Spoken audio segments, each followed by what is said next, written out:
EA Sports. It's in the game. I'm Russ Kiniry, designer, NCAA Football 10. We already had a video on offensive game planning. Now let's take a look at defense.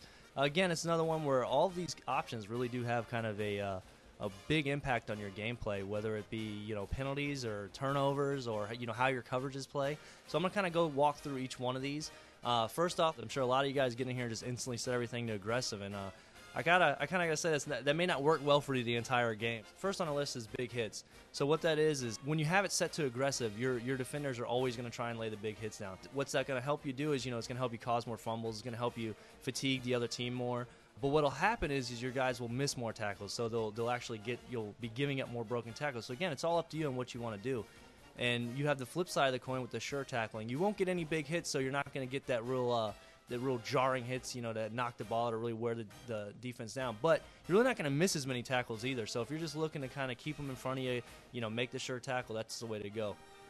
And what compounds onto big hits is strip ball. This is actually a personal favorite of mine. I think it's a personal favorite of a lot of guys here, and because it's so powerful both aggressively and conservatively, in that when you set it to strip, every single tackle your guys are going to try and strip the ball out if they can. And you'll see the real big animation. You'll see them ripping out the ball. You'll see them going for it. They may not get it every time, but they're going to go for it. The flip side of that is you're going to get face mask. I mean, because they're reaching in, hands are running free. They're trying to however they can get the ball. So if you want to really avoid the face mask completely, you go for a wrap up. Zone coverage is more of a coverage, just enhancement. It's like, do you want your guys to play closer or you want them to play further away?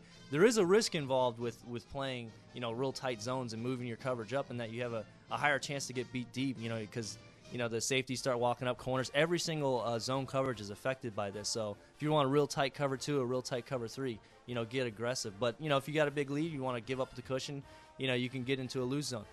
Defensive line, it really allows you to kind of set, do you want your guys to go and just jump in there, get the snap, pin their ears back and go for it. The AI will actually try and attempt the jump the snap for you with it on aggressive, but they have a high chance of going off sides.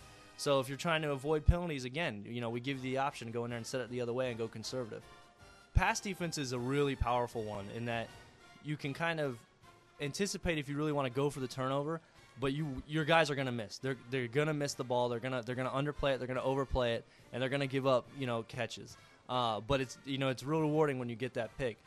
Personally on this one, I tend towards the more conservative route. I like to make sure that I keep the chains from moving, stop them as much as I can. So just knock it down when it's in the air. And the SWAT, basically that's all they'll do. They won't go for the pick anymore. They're only going to play the SWAT. And kind of when it really gets overlooked a lot, especially when you're playing an option offense, is playing the pitch man. If your team you're playing against loves to run the option, but always pitches the ball, well then play the pitch man. I mean, play the pitch man. Leave the QB alone, and maybe you go with your user control and chase the QB down. But the rest of your defense will leave him alone. And conversely, if he's just running the option to move with his quarterback, switch it up on him. Go back and hit his quarterback right off the get-go, because what it'll do is it basically tells your defense what you want them to focus on, and then you can still do whatever you want. So the really great thing about all of our defensive game planning is the amount of control you have over the outcome of the game. So get in there, practice with them, and figure out your own game plan. I'm Russ Kiniry, designer, NCAA Football.